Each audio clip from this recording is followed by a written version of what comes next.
Welcome back to Boom and Bust. I'm your host, Tony Clement, here having a conversation with the Honorable Perrin Beatty. He is the president of the Canadian Chamber of Commerce. Perrin, at the time of recording, we haven't seen the fall economic statement yet, but it is on the near horizon. Any thoughts on what it should contain in your estimation?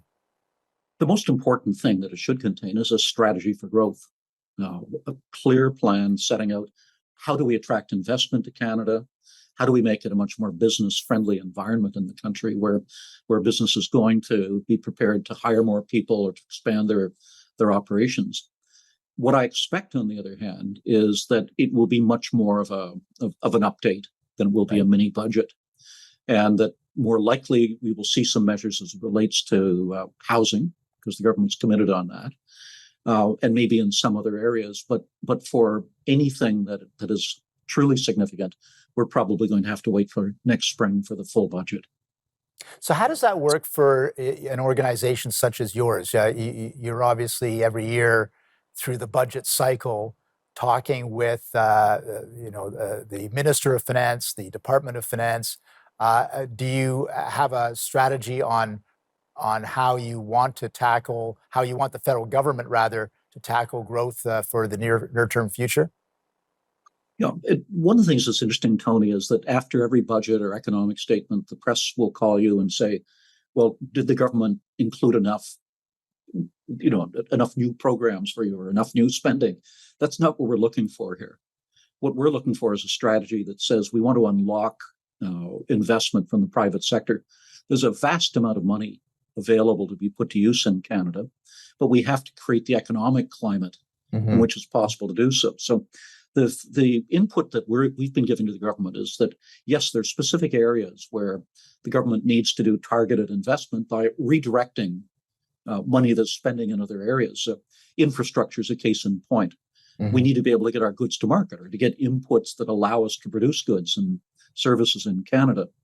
And we need then to make that a priority. As the Canada West Foundation has said, we need to move away from looking at shovel-ready projects to shovel-worthy projects, ones that give a genuine return on investment.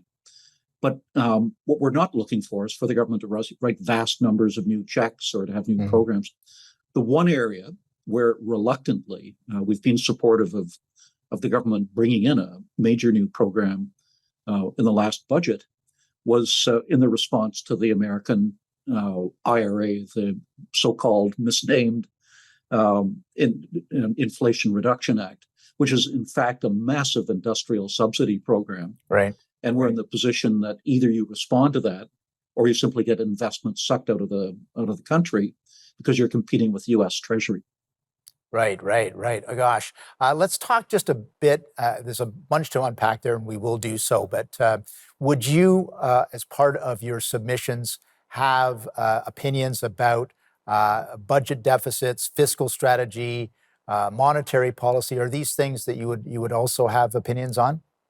Yes. Most importantly, that what we've seen is coming from Ottawa is mixed messages of one foot on the gas in terms of federal deficit spending, and the other foot in the brake in terms of interest rates going up at the Bank of Canada. And the Bank of Canada itself has pointed out that it's complicated their job because the federal government has continued to push stimulus into the economy.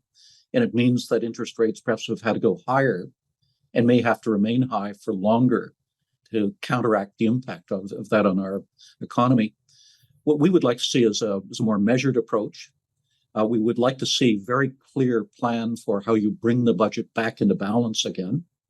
And what we want to see is the government focusing on how do we get the fundamentals right, as opposed to how do we spend on a whole range of new programs and policies. Right. If we can create an environment where investors, both in Canada and abroad, see it as being attractive to put their money in this country, then what we can do is unlock enormous potential in Canada.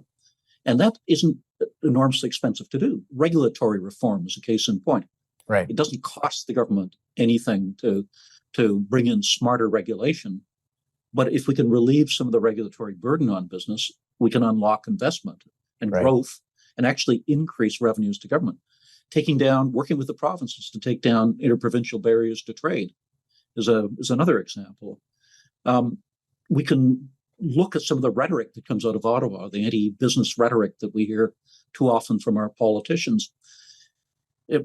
Capital, money, investment moves across borders like light through glass. If it's told it's not wanted, it'll go somewhere else where it is wanted. Perrin, I'm going to cut you off. We drive them away. Got it. Okay, perfect. We are going to take another brief break. We'll be back with our special guest after that break. Please stay with us.